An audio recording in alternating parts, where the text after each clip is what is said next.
Moins serein aujourd'hui. Je ne saurais dire si cela est dû à votre mise en examen pour recel de détournement de fonds publics dans l'affaire des assistants du FN au Parlement européen. Ça doit être ça l'exemplarité des élus. Peut-être que votre nervosité et votre agressivité sont-elles liées à l'attentat commis contre la mosquée de Bayonne par un ancien militant de votre parti. Rassurez-vous, nous, ici, nous ne ferons pas d'amalgame. Il y a peut-être une autre explication à votre pâleur du jour. Vous vous êtes rendu compte que vous êtes allé trop loin la dernière fois lors de notre dernière assemblée plénière et que vous avez choqué les habitants de notre région. Il paraît d'ailleurs que vous avez aussi choqué les dirigeants de votre propre parti qui pensent, je cite, qu'au Conseil régional de Bourgogne-Franche-Comté, il y a un quota de dingos un peu plus élevé qu'ailleurs. Nous ne nous habituons pas au manque de respect qui caractérise vos interventions. Cette façon de dénigrer, de salir, de mettre en cause, d'abîmer. Nous sommes dans un débat démocratique, on peut ne pas partager les mêmes idées, mais la façon dont vous interpellez la présidente de région dans des termes extrêmement violents, obsession, idéologie, c'est pas le débat démocratique ça. On voit ce que vous dites vous-même de la laïcité, c'est quand même une vaste blague. C'est vous qui écrivez à la présidente de région pour demander qu'il y ait des crèches dans l'hôtel de région en disant que la naissance du Christ fait partie de notre identité. Donc c'est une imposture à tous les étages. La défense des précaires, quand on voit qu'à Hayange, le maire s'en prend au secours populaire, le respect de la démocratie,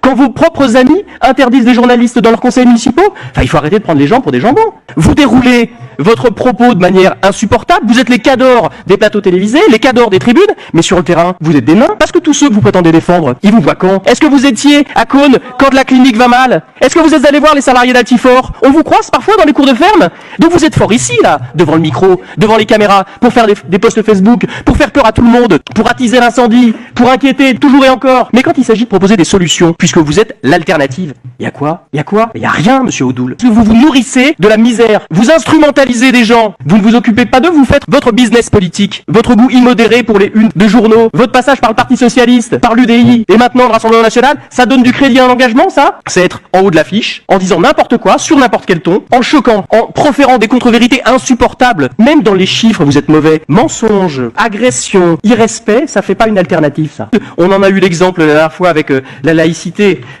prétendue défendue par vous. C'était juste du racisme au petit pied. Votre incapacité à supporter qu'on puisse partager une autre religion que la vôtre, le soin d'attaquer une maman devant ses enfants, c'est un fait d'armes qui est glorieux, vraiment. La prochaine fois, vous allez piquer un goûter à un gosse?